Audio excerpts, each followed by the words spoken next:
Stacey, we are live. Awesome. Live with Stacey Onnen, right? Absolutely. Onnen, co-president of eXp Realty. Yep. Thank you for your time. How are you doing? I am doing really well. I'm laughing. I always come outside to do these because it's just, I mean, it's our perfect time of year in Arizona. So I am laughing as I'm like, okay, but that was really windy today. So I'll just keep tucking my hair behind my ears. Yeah, no, it's cool. It's cool. So you live in Arizona. I do. Right? What's your real estate background, or what's your background period? Sure. So I got into real estate in 1998. Okay. In a small town up in northern Arizona in Prescott and Chino Valley. And I genuinely think starting in the small town was a really good thing for me.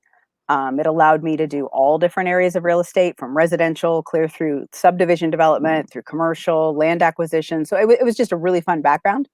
Ran a brokerage up there for about 7 years. Was that independent, or was that? Yep. We were just an independent. We did really, really well in the market. And then I ended up one of those great years. I had 3 companies approach me to buy me out, and selected the one that I thought would be the best fit. It was great.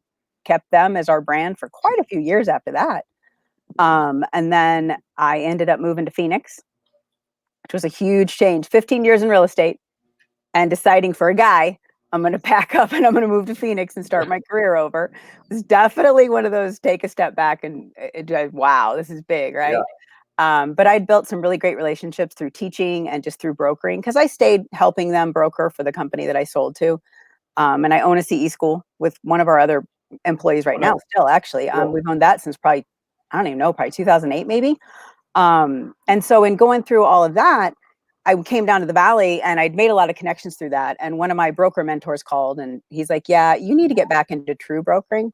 So there's some people you don't say no to, right? He was one of them. So started back in it, ran operations for them. That was a great company. Did their Western regional, helped them with operations there. It was a great group. Was their DB, had about 2,500 agents under me there. So just a lot of different things. And then I got the call to come and take what I was doing there and just put it on a bigger scale. So it was definitely. Yeah. How's that been? So you're co-president, right? You and Dave. Love Dave. He's awesome, isn't he? Yeah. What was that decision like from above you guys to have 2 presidents? Yeah. So I think, and it's funny, a lot of the reasons that people said a co-job wouldn't work, right, are actually all the reasons that it does work good with Dave and I. My strengths are different than his, and his strengths are different than mine. And so Dave is exceptional in that growth area, and he can just knock it out of the park. And so what ended up happening is we were able to pretty much kind of divide it out. And so he handles the growth side of the business, and then I handle the brokerage operations side. And so it's funny, it's the perfect blend. We don't step on each other's toes. We still get accomplished what we need to get accomplished. And so it was, I don't know, I would assume just Glenn, knowing Glenn and Jeff, they kind of just decided, hey, yours is here, yours is here. I'm assuming they figured our personalities would blend really well, and they were right. So they decided they were going to take a shot on it. And Dave and I thought, why not? Let's do this. And it's worked out really, really well. We've got an exceptional team on both sides of that. Our operations side, when I think of the fact that we've got myself and Jim, who's the SVP of operations, and then Holly and Parker, who are regional managers, and they corral all 50 states, all the brokers, all the ASCs, all the contract review people. They've really just created a unique way of taking what would normally feel like 50 different offices, 50 different franchises, and doing everything in their power to put it together as their sole goal is always that, if you, Andrew, are in Colorado and you would attract an agent in Arizona, the last thing we ever want to hear of an agent hearing is that the experience they got in Arizona wasn't the same as the one you got in Colorado. We want to know that all those contract classes, all those educational pieces, the newsletters, the state meetings, we want to know that that's a consistent experience across the country. And so that's kind of been fun to get to just watch that whole team create and build. Nice. I like it. And obviously it's a little bit different from my standpoint, but I take ownership when I sponsor somebody anywhere in the United States. Obviously I don't know real estate in California, so I don't really go down that road. But as far as like sponsorship, I'm like, how can I make sure you're having the best experience in eXp? Because ultimately, I know there was always a fine line between sponsorship and mentorship. I get that, right? Right, absolutely. But for me, when I bring someone into a company, whatever company it is, right? Because I have like a short network marketing background, right? Yeah. MLM. So whenever I sponsored somebody in that company, I was like, well, this is my baby. It's like my new baby, right? So I love it. And I think you're right on that. And that's one of the things I think is an advantage for our agents is when you look at like, you're right on the mentorship and sponsorship. And I do think they get confused a lot. And so when I look at the mentorship, like that mentorship is that educational piece. Yeah. It's you're a newer agent or you just don't have a bunch of sales under your belt. And we want to make sure that you get that stuff right. But that sponsorship that they get from you and your rev share group, that's where they get these types of events. That's where they get the masterminds. That's where they get how do I continue to just push my sales forward? And so I think it's that perfect marriage of, Yeah. contract versus now you got to sell and how to build your business. And I think too, because there's that rev sharing and everybody's got shares in the company. And so between owning shares, having the rev share group, your vested interest in the success of those around you, even if they're not in your rev share group, is at such a higher level that I do think you see a lot more collaboration and a lot more giving, open giving. I love that. And Brent Gove talks about that all the time. And he's good about that. He I really know, is. and I love it. Yeah, him and I have been on the phone the past like week, just kind of just sharing EXP, right? Yeah. But all right, so what's your guys' take? I know you guys are running 50 states, but what's your take on the market right now? What's happening? What are you seeing differently on West Coast, East Coast? What's going on? It's really interesting. So, again, most states out there have an order out of some Yeah, form, but to say that they're all created equal, not even remotely close. yeah, We've got states where real estate is not an essential business. We've got states where real estate has been an essential business since the moment they put orders in place. And we've got states where real estate wasn't essential and now they're making it essential. We're seeing more orders lighten. We're not seeing them get stricter. We're seeing them starting to lighten up and open up different sectors. So it's been really interesting when we talk about the market. Another advantage for us at eXp is like our biggest markets is Arizona, California, North Carolina, Texas, and Florida. And out of all of those, California was the only one that went really restrictive. yeah. And so what that allowed us to do is during that month of March, when we were experiencing shelter in place, which was something none of us could probably have even ever imagined would have been on our radar. I can honestly say never in my life. 2008, 2009 didn't prepare you for this? Yeah, this is like the one piece of it. You're like, shelter in place, what's that? Like, what exactly do you mean like that? And so when I look at that, but I think that like we were able to during that time period because of the vastness across the country, and I think because we weren't trying to figure out how to work within the office. Everybody here knew how to work virtually already. That was like ingrained in their souls. And so we didn't have to figure out how to pivot there. So from there, it was just keeping the buyers and sellers going. And Yeah. I was so shocked to watch as through the month of March, we entered the same number of listings as we did in February. Nice. Our transactions count was the same as it was in February. The cancels weren't happening. And we're set for a strong April. We're set for a very strong April. Now, where we start to see the effects is coming in some of those May and June numbers. We definitely are anticipating a decrease in May and June. But, as you and I kind of talked about, we went through a 15% layoff last week. Yeah. Toughest, ugliest week of my professional career, something that I would hope I would never have to repeat. It was emotionally hard for everybody involved. And the reason those decisions needed to be made is while we have such a strong April, and this is the reason it's only 15%, we're looking at May and June and we're looking at numbers, that are, I don't know. I mean, and again, who knows where they're going to lie out. They're definitely going to be reduced, but are they going to be reduced in a massive slash cut? I don't think so. So far, we're tracking to hold some pretty good numbers. So what we just had to do as a company is as we watch those numbers each month and we watch the transactions coming in, the listings coming in, for us to stay responsible enough for our shareholders, which are our agents and everyone else out there who's not an agent who holds shares in eXp, we need to make sure, are we making the best decisions that are fiscally responsible to carry us through where we need to be? And so when I look at the outlook though, and again, I'm not a financial advisor and this is definitely not coming from that end, but I just believe that unlike 08 and 09, where we slowed so gradually, that we literally just put the gate and the irrigation valve and shut it off. And so, I definitely believe there's going to be a pent up demand. So I think while we're starting to see I think some this summer is slowdown, going to be crazy. I think it is. And so when I Yeah. look at like that May and June, I definitely can see where we're going to be reduced in sales. We're not going to nothing. We're not even Yeah. going to 50% at this point. We're still moving. But then I just think we're going to see where from there it's going to sit there. But I do believe, and again, we don't know what's going to happen in May. Yeah. It depends on how much they open up the businesses, how much people were actually impacted, how much they can recover. And so I think it's going to be fascinating to watch. But we've definitely, as a company, I mean, there's been weekly board meetings, weekly everybody just trying to make sure that, are we staying fiscally responsible? Are we on track for where we should be? But most of all, just an insane excitement and proudness for how resilient our agents were and how they quickly just said, okay, everything's changed. This isn't what it was a week ago. Not like we planned for this. So how do I adjust? And watching them just, and I mean, I've seen people putting listings in where they've never even been to the house now. Their sellers took the photos. Their sellers took the virtual tour with their iPhone camera. They uploaded it, they sent it, they listed it, and now they're virtually showing the home. I mean, I think it's going to be fascinating to see that all these tools we were already incorporating into our business, but I don't think they were necessarily as predominant.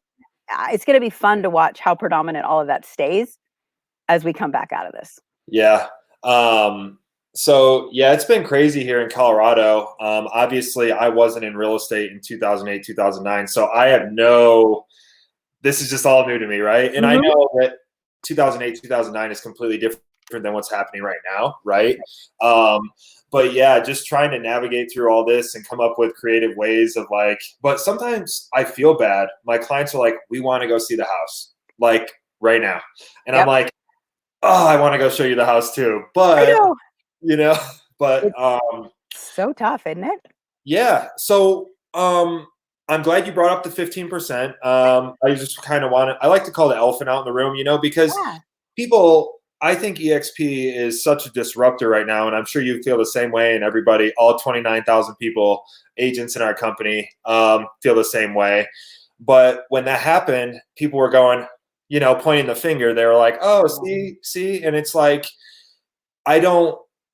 a lot of people that were pointing the finger, I don't really necessarily think they have a grasp on business and what being nimble and agile and what a business needs to do to make sure the shareholders, which are the agents, are covered, right? So I love that you brought that up. What is eXp doing right now in the background?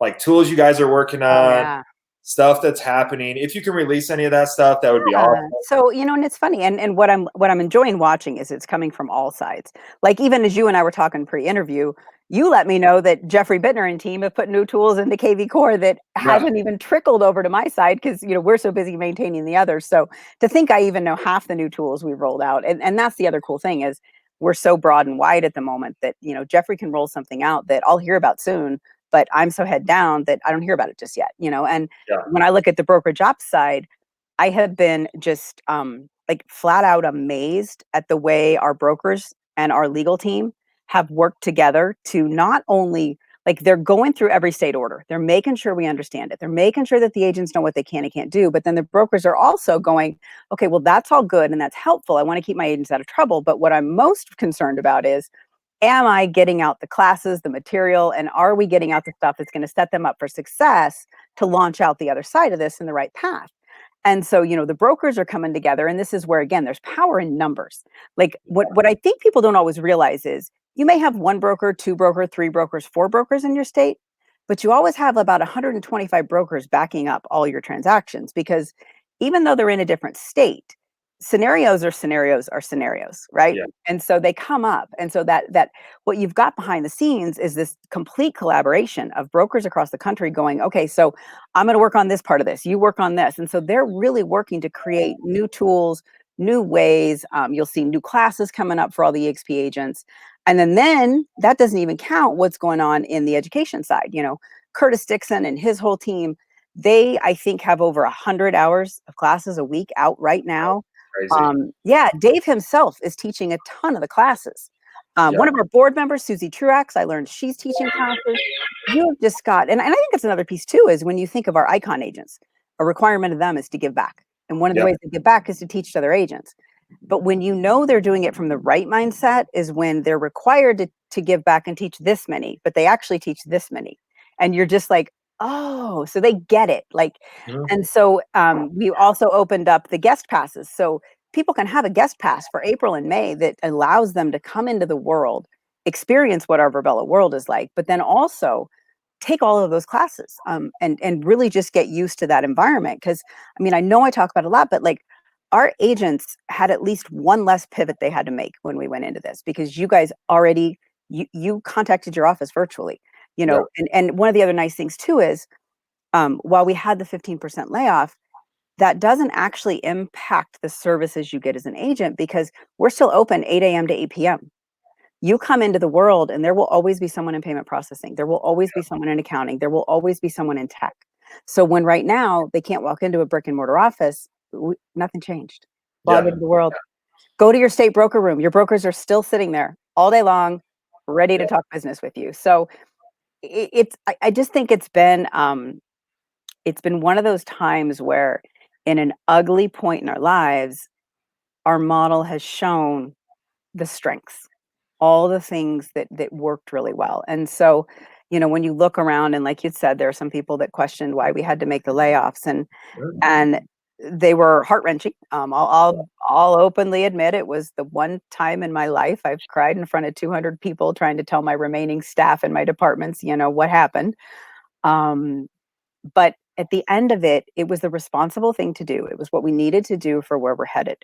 And then sets us up to come out the other side very strong still, you know. And those are just, they're just business decisions that have to be made. They're not comfortable and they're not fun, but they're a part of it.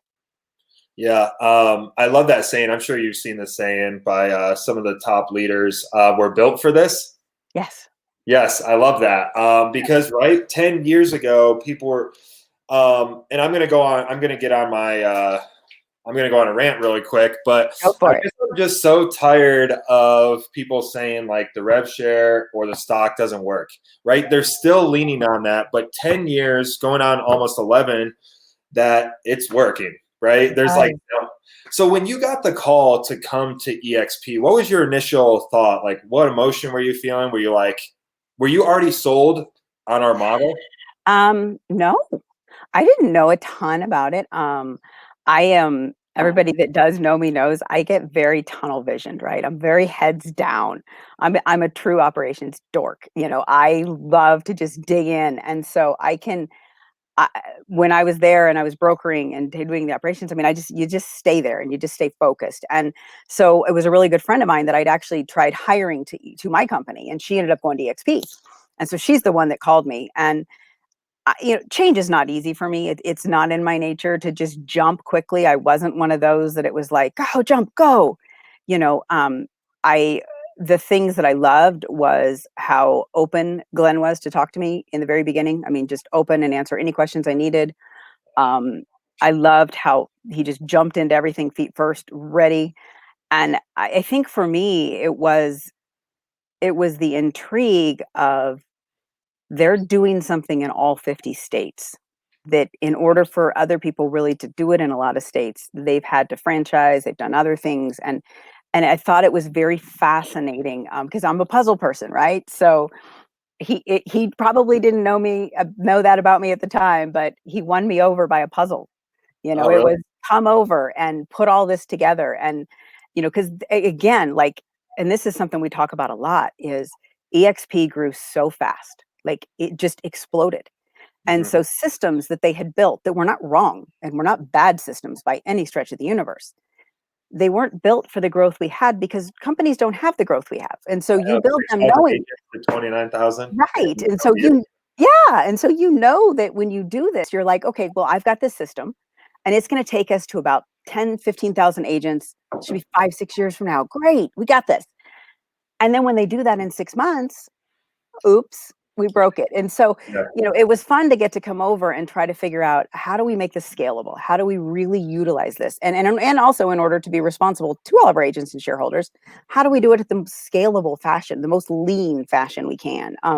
One of the other fun things I've learned about Glenn that I've really enjoyed, which can sometimes be tougher for someone like me that doesn't always do change right away, so this has definitely helped me a ton, is, he always tells people, if it's not broken, break it, mess it up, start Yeah. over, because there's always a better way. And so just having that freedom to throw spaghetti at the wall, to try new things, because the stuff we're doing, nobody else has kind of done exactly what we're doing, just with Yeah. any company. And so we have that freedom to go try it. If it works, perfect. If it fails, okay, what's next? Try something new. Yeah. And no harm, no foul. And so Yeah. it's just been a really fun experience. Yeah, I was going to ask you next what it's like working with him, Glenn, and I mean, he's just so, I mean, calm, collective, but it just feels like, I don't know, when you're like watching him speak, there's like 10,000 other things going on, but he's like engaged. And I'm not saying he's not in the moment, he's Absolutely. engaged, but it's like, Absolutely. I don't know, what's it like working with him and his vision? Well, And and it's funny. So, I hadn't really even thought about this, but you put it well. So, Glenn's mind has just thoughts. I think if you could draw like a picture, you just see ping, ping, ping. Just stuff just going out every direction, right?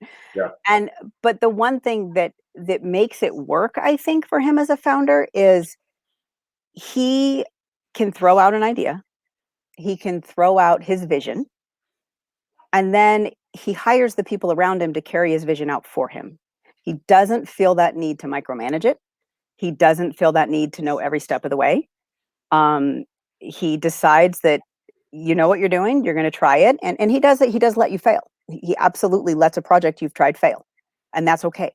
And so I think that's how he probably controls the chaos in his head in a very smart move. Is he doesn't have to be elbow deep in the finite details of everything.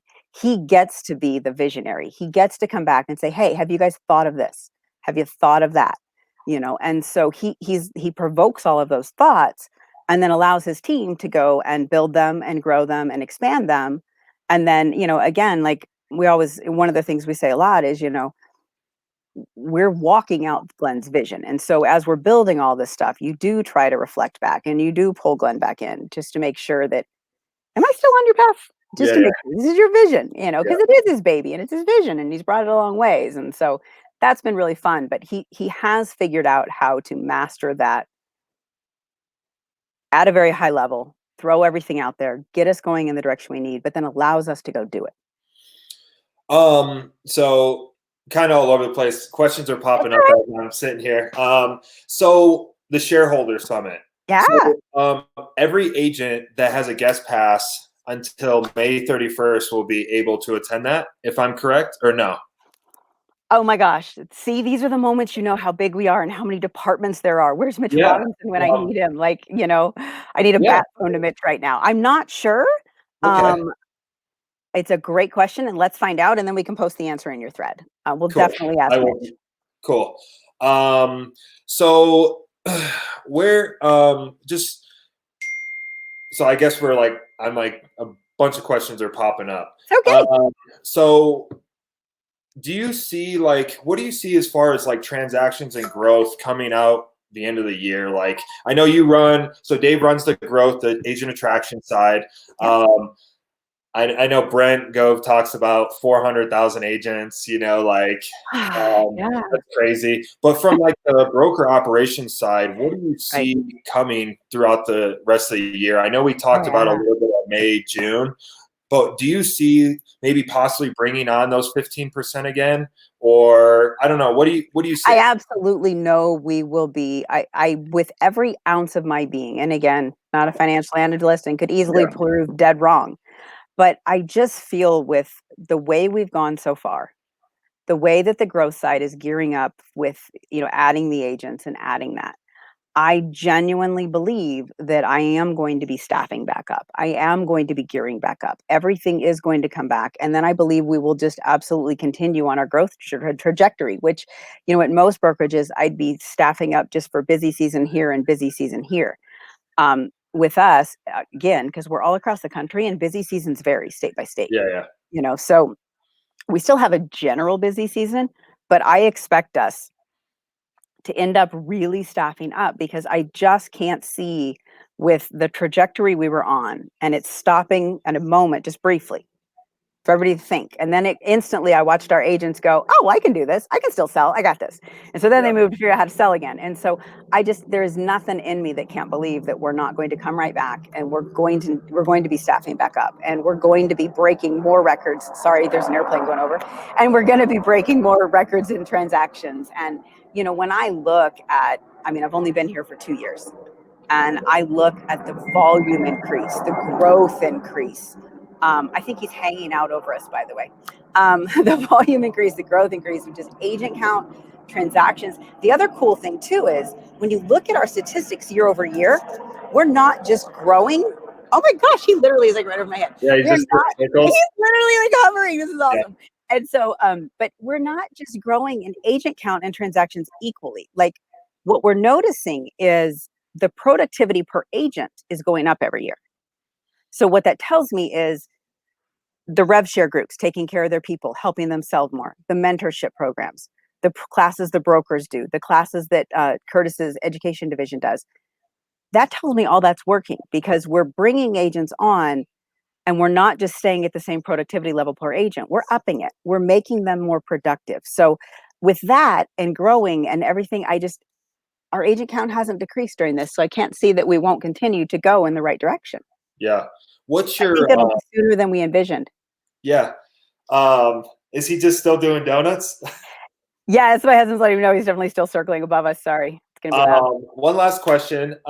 So I know you've been in the industry a long time. What do you see, like, because we got a ton of talent here. It's like crazy. Have you seen anything like what we have here before? Like the quality of agent that come over, and then obviously we talked about the giving back. Like, anybody's willing to give you the shirt off their back to help you. Doesn't matter if you're in their rev share group, team, organization. So what's your thoughts on our type of agents that we're attracting? And it's funny. I look at everything from the agents we're attracting to even the staff we have, right? Like, you have a group of people who would have never met before. The chances of you meeting Brent Gove, if you weren't having an opportunity like a national brokerage, aren't as big. The chances of making these friendships, and it has allowed us, both in agents and staff, to be able to just start to gather the best of the best, because the borders are gone. Especially when you're looking at trying to bring in staff for a brokerage, you are normally very geographically limited. Like, I remember at the last brokerage they got me to, his way of finally getting me there was he literally said to me, I have mapped the distance from your house to the office, and I know how short the drive is. Will you come now? And so, you know what I mean? But we don't have that here. Like, you don't have to move to get these people together. And so when you look at that, we have agent teams that span state, same cap, same structure. You're not paying 2 caps. You're not paying a cap for each state. It's one deal. And so when you look at that, you're able to bring people together that never would have normally met. And then I think we all know that, like, we make each other better. Every one of us that is willing to teach a class or share our knowledge, I don't know everything. You don't know everything. Brent doesn't know everything. Dave doesn't know everything. You put everybody together, 28,000 agents, 600 staff members, we know a lot. Yeah. We accomplish a lot. Yeah. And so I think that's another unique adventure for us. Nice. Well, I don't want to take up any more of your time. Right. I am very appreciative of your guys' leadership, everything you guys are doing specifically for Colorado, but the nation and Canada and UK. It's crazy, right? Yep. So I appreciate your time. Thank you for coming. Thanks for having me on. And enjoy your weekend. And we'll talk to you again very soon. Wave to that plane for us. I know, right? But again, just thank you. And I appreciate your time, and thanks for coming on and sharing some of those tough questions, but also sharing kind of the light at the end of the tunnel, So, so let me just. All right.